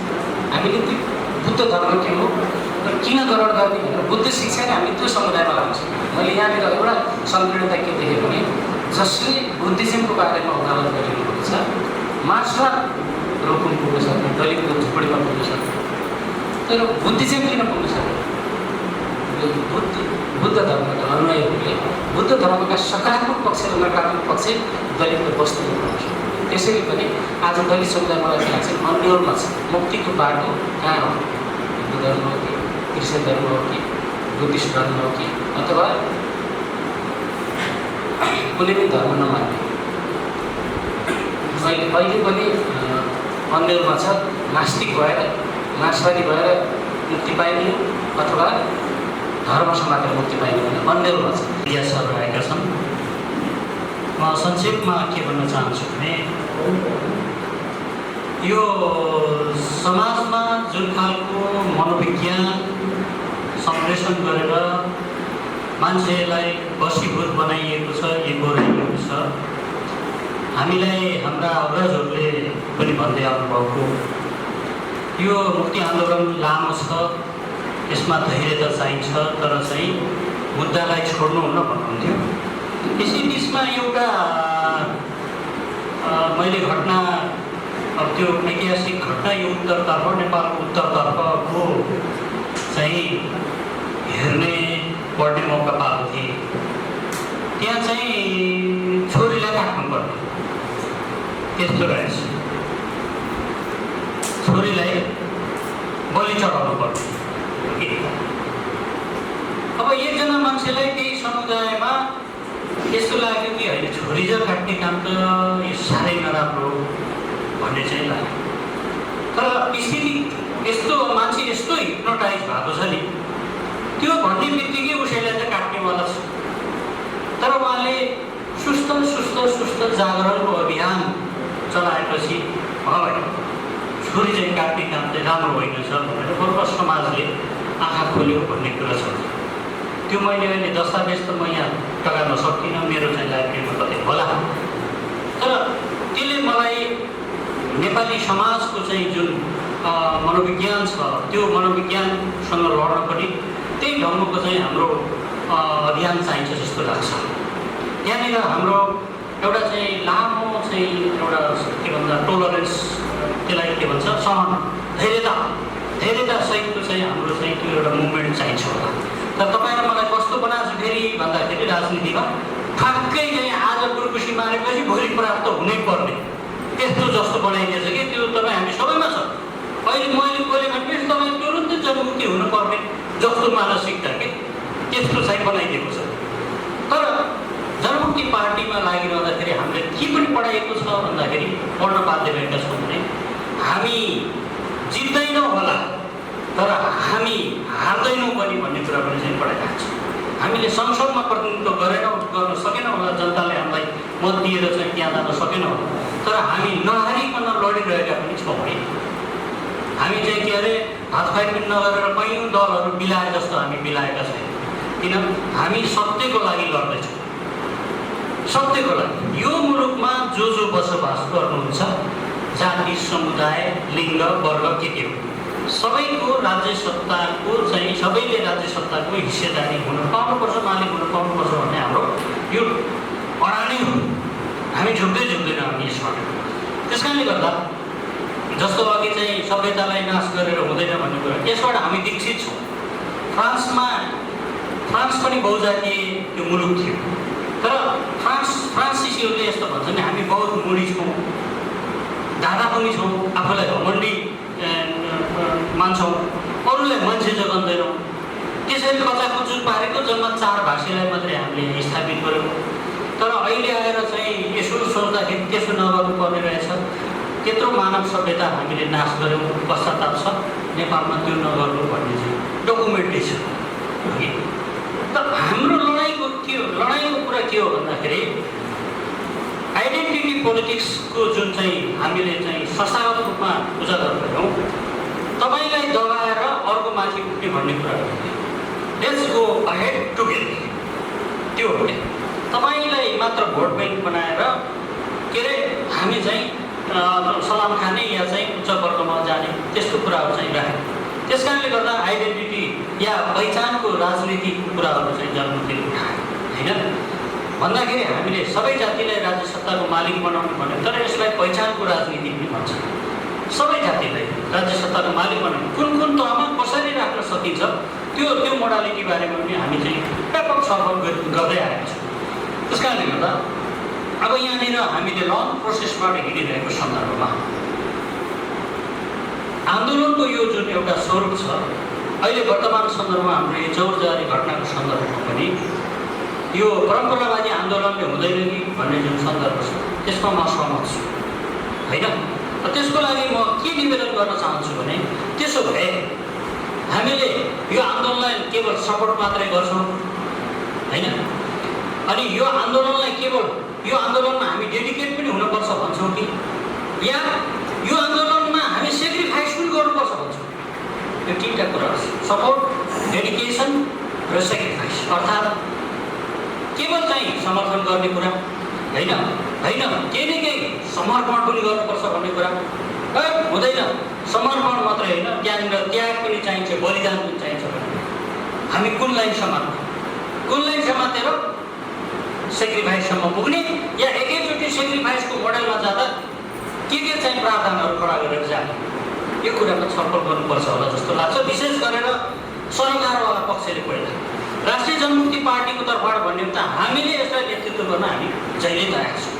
हामीले किन जातीय मुक्ति आन्दोलनकै एजेन्डा आज 30 वर्षसम्म एकदम अविचलित रूपमा उठाउँदै आएको एउटा चाहिँ त्यो राजनीतिक इमान्दार शक्ति हो। वास्तव हामीले कुरा गर्न जान्दैनौँ होला, सम्प्रेषण गर्न ढङ्ग पुग्दैन होला, कसैले हामीले भौतिक कारवाही गर्दैनौँ होला, तर एजेन्डामा हामी चाहिँ त्यो निष्ठा छ हाम्रो। त्यहाँनिर हाम्रो चाहिँ समग्रमा अघि मैले भने एउटा चाहिँ अब जाति समुदायले त्यहाँनिर नेतृत्व गरिरहेको भोलि राज्य सत्ताको स्वरूप परिवर्तनमा हामीले भनौँ तपाईँहरू मेन पावर तयार भएर बस्नुहोस्, यहाँ योगदान गरेर दिनुपर्छ। कमसेकम तपाईँको इमान्दारिता पनि देखिनु पऱ्यो। अहिले जस्तो केवल एउटा चाहिँ आयोगमा झुन्डाइदिएर जाहिर खाने तलबाट पो आउँदै हुनुहुन्छ देश त बन्दैन। तपाईँ बन्नु होला, तपाईँको पुस्ता बन्दैन, तपाईँको समाज बन्दैन। मन्त्री त कति भयो कति म एउटा मगरको छोरा, हाम्रै मगर समुदायबाट कति भए मन्त्री, कति भए कति, तर मगर समुदायको मुक्तिको कुराहरू छन्, भाषा धर्म संस्कृतिका कुराहरू त्यहाँ चाहिँ एउटा अस्तित्वमा आएका छन्, संविधानमा कोरिएका छन् न। त्यस कारणले गर्दा नेपालको जुन विशिष्टता छ, विशिष्टताको हामीले व्यवस्थापन गरेर जाने कुरा हो क्या। त्यसको लागि हामीले नन कम्युनिस्ट भएर हिँडिरहेका छौँ, त्यसको लागि हामीले नन कङ्ग्रेस भएर हिँडिरहेका छौँ। मान्छेहरूलाई लाग्दो कम्युनिस्टको विरोध गरेर पनि यो काङ्ग्रेसको पक्षधर हो कि भन्दा जनमुक्तिको झन्डा लिएछ काङ्ग्रेससँग मिलेर चुनाव लड्यो भन्ने पनि लाग्यो, त्यस्तो पनि होइन होइन। मान्छेहरूलाई लाग्दो काङ्ग्रेससँग मिलेर चुनाव के अरे कम्युनिस्टसँग मिलेर चुनाव लड्यो यो चाहिँ काङ्ग्रेसको हो कि त्यस्तो पनि लाग्यो होइन। हामी नन कम्युनिस्ट हौँ, हामी नन कङ्ग्रेस हौँ। हामीले हाम्रो पार्टीको चाहिँ 25औँ वर्षगाँठ मनाइरहँदा यो मुलुकमा के अरे अन्तर्राष्ट्रिय चाहिँ पार्टी सम्मेलन गर्ने कुनै एउटा दल छ भने राष्ट्रिय जनमुक्ति पार्टी मात्रै। हामीले चाहिँ काठमाडौँमा पार्टीको अन्तर्राष्ट्रिय जनमुक्ति सम्मेलन पनि गरेका छौँ। हाम्रो पार्टीको ब्रान्चहरू छन्, जनमुक्ति मञ्च भनेर Qatar, Malaysia, Japan, Hong Kong, America त्यस्ता चाहिँ 15-20 ठाउँमा हामीले चाहिँ त्यहाँनिर पनि हाम्रो यो चाहिँ विचारधारालाई सम्प्रेषण गर्नको लागि या विचारधारामा गोलबन्द हुने क्रममा छलफलहरू अरू विश्वव्यापी होस् भन्ने क्रममा हामीले जनमुक्ति विचारधारालाई यसरी अगाडि बढाउने कोसिसहरू गरिरहेका छौँ। तर दुःखको कुरा के हो, चिन्ताको विषय दुःख भन्दा के हो भन्दाखेरि हामीले उहाँले भने जस्तो हो एउटा लक्षित वर्गमा अर्थात् लक्षित समुदाय हामीले चाहिँ सही ढङ्गले पुर्याउन सकेको छैनौँ कि भन्ने हामीलाई पनि लागिरहेछ। त्यसको लागि हामीले वर्ग समुदाय सबैलाई चाहिँ एउटा चाहिँ गर्दाखेरि लक्ष्मण रेखा नकोरिकन जाने भन्ने पार्टी नीति छ। तर अब हाम्रो कार्यकर्ताहरू त्यहाँ पुग्न नसकेको होला, सबै ठाउँमा नेताले अब एकल रूपमा चाहिँ नजाने भन्ने चाहिँ भाव हुनाले सबैलाई नेतृत्वमा स्थापित गर्ने भनेर पोलिसी दिइरहँदा त्यो ढङ्गले हामी जान नसकेको पनि होला। तर नियतमा हाम्रो खोट छैन। राष्ट्रिय जनमुक्ति पार्टीको तर्फबाट म कुरा टुङ्ग्याउँछु, नियतमा खोट छैन। अब अन्तिममा चाहिँ के हो भन्दाखेरि हामीले म 1 मिनटमा टुङ्ग्याएँ, हामीले यो मुलुकमा चाहिँ सामाजिक आन्दोलनलाई सही ढङ्गले यसलाई अगाडि बढाउने र यसलाई सही ढङ्गले चाहिँ के अरे टुङ्ग्याउने या व्यवस्थापन गर्ने तर्फ हामीले नसोच्ने हो भने हाम्रा क्षितिजीय चाहिँ विभेद अर्थात् होरिजोन्टल डिस्क्रिमिनेसन भन्छन्, त्यो होरिजोन्टल डिस्क्रिमिनेसनमा सत्ताधारीहरू खेलेर तपाईँले मलाई जहिले पनि घोरीभित्र डुङ्गाउने गर्छन्। हामी चाहिँ बाहिर के अरे बाहिर त हामी परिवर्तित हुन्छौँ, हाम्रो मानसिकता परिवर्तन हुँदैन, हाम्रो व्यवहार परिवर्तन हुँदैन, जसले गर्दा आज हामीले हाम्रो पालामा जुन घटना देख्यौँ यही रह्यो भने भोलि पनि देख्नु पर्ने होला, कति तड्पिन पर्ने होला। त्यस्तो चिज पुस्तो पुस्ता पनि नहोस्, त्यतातिर हामी चाहिँ संवेदनशील भएर त्यस्तो घटनाको चाहिँ निराकरण गर्दै त्यस्तो घटना फेरि नहोस् भन्नको लागि हामी अहिलेदेखि संवेदनशील भएर आफूलाई चिन्तन मनन गर्ने समाज साथी जताततै यो विचारबारे छलफल गर्ने एउटा चाहिँ जमलको चाहिँ गरौँ भन्ने म अनुरोध गर्न चाहन्छु। अब हामीले चाहिँ त्यसलाई एउटा चाहिँ मुभमेन्ट एउटा शान्तिपूर्ण आन्दोलन भनेका छौँ, शान्तिपूर्ण कार्यक्रमबाट जाने भनेका छौँ। अहिले क्रान्ति भन्नाले चाहिँ मोटिभेटको कुराहरू छ, त्यो स्थितिसम्म पनि पुगेर यसलाई चाहिँ समाधान गर्नुपर्छ भन्ने पार्टी स्पष्ट छ। यो मुद्दा हेकमा जाने नजाने भन्ने कुरा बल्ल आउँछ होइन। अब हेकमा जानको लागि त अब तपाईँको एउटा सङ्गठित संस्था मार्फत चाहिँ जानुपर्ने हुन्छ होइन।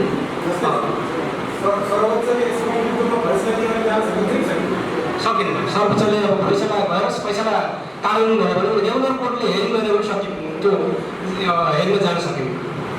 मानवीय एमबिसी नेपालले मानव अधिकार संस्थाले यो निर्णय गलत भएको छ जान सक्दैन होइन, उठाउन त पायो होइन, तर रेगुलर कोर्टले जबसम्म गरिरहेको छ भने त्यसलाई चाहिँ पनि रेगुलर कोर्टले हेरेन, किन सेनाको केस थियो, हेर्दै हेरेन सेनाको केस त। त्यसले गर्दाखेरि अब रेगुलर कोर्टले नहेरेको हुनाले उनीहरू गए, त्यसमा मुद्दा लाग्यो होइन। त्यसले गर्दाखेरि अब यो एमनेस्टी इन्टरनेसनलहरूले त्यसरी चाहिँ अब जान त पायो, तर त्यहाँ छिरेर अब रेगुलर कोर्टले जस्तो अदालतले नेपालको प्रचलित कानुनअनुसार गरेछ भने त्यसमा चाहिँ जान मिल्दैन। यो पृष्ठभूमि नमानिकन तीनवटा कुरा यहाँले पनि जातीय मुक्तिको लागि लडिरहनु भएको छ, यहाँ पनि जातीय मुक्तिको लागि लडिरहनु भएको छ। अब म त्यो जगमा टेकेर आजको पुस्ता अब दीर्घकालीन सोचबाट प्रेरित हुनका लागि यहाँले तीनवटा सुझाव यहाँको जगमा टेकेर चाहिँ के भन्छ दिनु पऱ्यो भने के दिनुहुन्छ? त्यो दुईजना जसले दिएको नि भूमिका नमानिकन। अब यहाँ मुख्य कुरा के छ भन्दाखेरि समाजमा युवा पुस्ताहरूलाई राजनीति भनेको थोरी खेल हो भन्ने कुरा पढाइएको छ।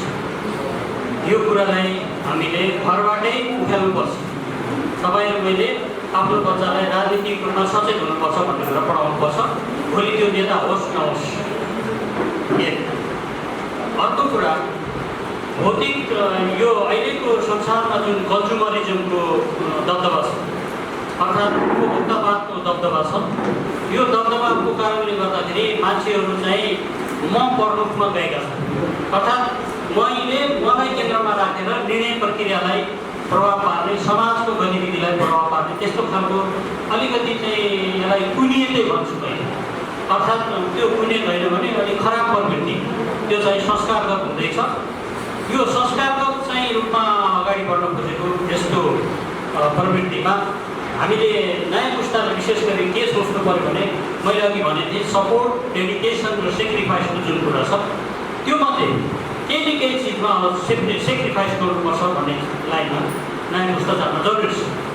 अहिले यो उपभोक्तावादले चाहिँ लागिरहँदाखेरि के छ भन्दा हामी चाहिँ बढी परजीवी जस्ता भएका छौँ। हामी हेर्दा चाहिँ सिंह छौँ तर एउटा पनि शिकार गर्न नसक्ने चाहिँ अवस्थाबाट गुज्रिनुपर्ने बाध्यता छ। राज्यको चाहिँ यो निकायहरूले पनि या राज्य व्यवस्थाले पनि हाम्रा पढाइका तौर तरिकाहरू त्यही ढङ्गले रहेको छ र विदेशीहरूको एउटा के त भन्दाखेरि सहयोगी त्यस्तो पाठपूर्जा जस्तोको रूपमा चाहिँ हाम्रा केटाकेटी एउटा विकास गर्न खोजिरहेको छ। यसमा हामीले अलिकति सोच्नुपर्छ। र अर्को चाहिँ योगदान गर्ने सन्दर्भको जुन कुरा म फेरि जोड्न चाहन्छु, नयाँ पुस्ताहरूले केही गर्न चाहेका छन्, त्यो चाहनालाई हामीले सामाजिक तहबाट के कति गर्न सकिन्छ भन्ने सवालमा उनलाई हामीले बढी हौसाउने होइन, एकदम ब्यालेन्समा राखेर उनलाई चाहिँ प्रेरणा दिनुपर्छ। किन भन्दा यहाँ चाहिँ उभार्ने त्यसले खेचार्ने यो प्रवृत्ति छ। तपाईँ हामीले पनि केटाकेटीलाई चाहिँ धेरै नम्बर ल्याएन भनेर चाहिँ त्यसलाई ठिकठाक पार्ने चाहिँ बढी चाहिँ हाम्रो पनि व्यवहार त्यस्तो भइसकेको छ। यहाँनिर हामीले बुझ्नुपर्ने कुरा के छ भन्दाखेरि बच्चाहरूले धेरै नम्बर ल्याउने हाम्रो सरकार विषय होइन, उसले समाजलाई बुझ्ने हिसाबले ज्ञान प्राप्त गर्दैछ कि छैन, हामीले त्यतातिर चाहिँ हरेक अभिभावकले ध्यान दिनुपर्छ। र यस्तो चिज भएको छैन भने पनि हामी स्कुलका मिटिङहरूमा गएर हाम्रा टिचरहरूलाई पनि हामीले त्यो खालको सुझावहरू दिनुपर्छ र बच्चालाई हामीले धेरै नम्बर ल्याउनलाई जसरी पनि तैँले चाहिँ राम्रो पास गर्नुपर्छ भन्ने खालको मनोविज्ञान त्यो दबदबा हुनेहरूलाई नगरेर तिनीहरूले यो कुरा बुझ्नुपर्छ। समाजमा दाजुभाइ के हो, दिदीबहिनी के हो, दिदी पुसाइ के हो, नेपाल के हो, नेपालभित्र के छ, नदीनाला के हो, धान कसरी रोपिन्छ, त्यति गरेर कसरी फल्छ, पकाउने कुरा के हो, हामीले गर्नुपर्ने के हो, हाम्रो पुर्खाले कसरी के गरे, यस्ता कुरा राम्रो कुरा यो गरे। तर अहिलेको सन्दर्भमा यसमा यस्तै आएको छ, कतिपय चाहिँ सच्चैका कुराहरू यस्ता छन्, हामीले प्रश्न बताइदिनुपर्छ बिना पूर्वाग्रह। त्यसरी गऱ्यौँ भने हाम्रो नयाँ पुस्ताहरू चाहिँ एउटा सही लाइनमा आउनेछन् र सत्य कुरा के हो र असत्य कुरा के हो त्यो कुरा चाहिँ उनीहरूले समात्न सक्नेछन् भन्ने मलाई लाग्छ। ल यही धन्यवाद।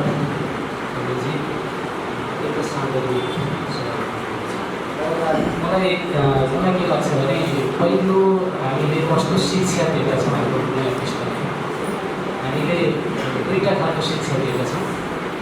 छोरालीकोतिर झुलाको अधिकृतसँग गर्दाखेरि भन्सारको अधिकृतसँग गर्दाखेरि हामीले भन्सारको अधिकृत भन्छौँ, झुलाको अधिकृत हुँदैन। तर अधिकृतको हैसियत कस्तो, सबै हैसियत बराबर हुन्छ। हाम्रो समाज ला मैले भन्सार गर्छु। छोरो पढिसकेपछि छोरालाई स्वदेशमै सम्भावना खोज्ने कि विदेशमा भनेर नै आफ्नो छोरा सकेसम्म अमेरिका, क्यानाडा, त्यसपछि जापान, कोरिया, युरोप भएन भने दुबई, खाडी मुलुकमध्ये दुबईमा छ भनेर हामीले गर्व गर्छौँ। सम्भावना स्वदेशमा खोज्दै खोज्दैन। त्यसैले मलाई के लाग्छ भने अब स्वदेशमै सम्भावना खोज्ने, मुक्तिको आन्दोलन सँगसँगै स्वदेशमै सम्भावना खोज्ने, र शिक्षाका नाममा विदेशमा पलायन भएका मान्छेहरू विदेशमा बसेर यति धेरै नेपालीलाई गाली गरिरहेका छन्। हामी यहाँ बस्ने अयोग्य, काम नलाग्ने हो र हामी पुरा पात्रमा फालेका फोरम भन्ने चाहिँ ढङ्गले विदेशमा गएको साथीहरू प्रचार गरिरहेको छ।